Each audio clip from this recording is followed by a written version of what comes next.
1897 ஆண்டு அக்டோபர் 9 தமிழ்நாட்டின் மின்னூர் என்ற அமைதியான கிராமத்தில் ஒரு குழந்தை பிறந்தது. அந்த குழந்தை பின்னாளில் தமிழகத்தின் அரசியல் வரலாற்றில் அழியாத தடம் பதிப்பார் என்று யாருக்கும் தெரியாது. அவர்தான் பக்தவத்சலம். சாதாரண குடும்பம், எளிய சூழல், ஆனால் உயர்ந்த கனவுகள். கல்வியே வாழ்க்கையை மாற்றும் சக்தி என்று நம்பிய அவர் பாடப்புத்தகங்களை மட்டுமல்ல, சமூகத்தின் நிலையையும் கவனித்தார்.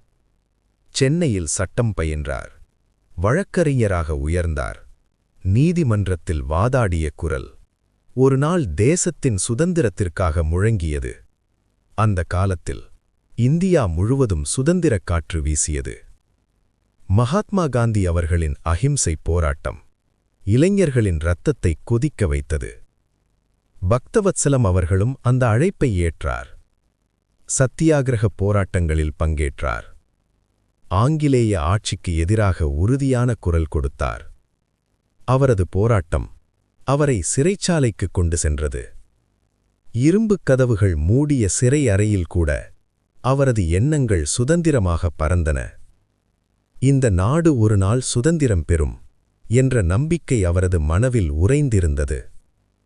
1947 ஆகஸ்ட் 15 இந்தியத் திருநாள். தேசிய கொடி உயர்ந்தது. அந்த நொடியில் ஒரு போராளியின் கனவு நனவானது. சுதந்திரத்திற்குப் பிறகு அவர் அரசியலில் முக்கிய பொறுப்புகளை ஏற்றார். தமிழ்நாட்டின் முன்னேற்றமே அவரது குறிக்கோள். 1963 ஆண்டு மதராஸ் மாநிலத்தின் முதலமைச்சராக பதவியேற்றார்.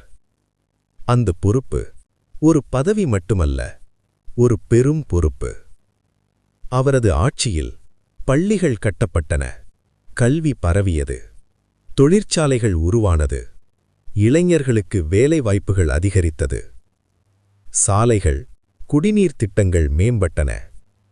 ஒழுக்கமும் ஒழுங்கும் அவரது ஆட்சியின் அடையாளமாக இருந்தது. ஆனால் 1965 ஆண்டு ஹிந்தி எதிர்ப்பு போராட்டங்கள் தமிழகத்தை பதற்றமடையச் செய்தது. மாணவர்கள் தெருக்களில் போராட்டம் செய்தனர். அரசியல் சூழல் சூடு பிடித்தது.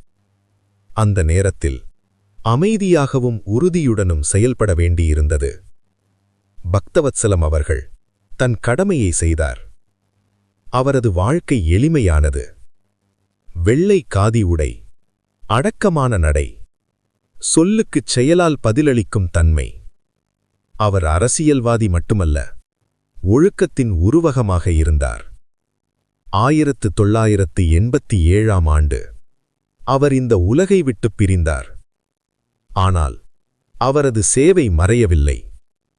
தமிழ்நாட்டின் அரசியல் வரலாற்றில் பக்தவத்சலம் என்ற பெயர் ஒன்றுபட்ட மனநிலை, ஒழுக்கம், அர்ப்பணிப்பு என்பவற்றின் அடையாளமாக நிலைத்திருக்கிறது. தன்னலம் பாராது நாட்டின் நலனை முன்னிலைப்படுத்திய தலைவர். இதுவே பக்தவத்சலம் அவர்களின் வாழ்க்கைப் பயணம். ஒரு கிராமத்தில் பிறந்த சிறுவன் மாநிலத்தை வழிநடத்திய முதல்வராக உயர்ந்த கதை. நம்பிக்கை, ஒழுக்கம் மற்றும் அர்ப்பணிப்பு என்பவற்றின் சின்னமாக இன்று வரை வாழ்கிறது.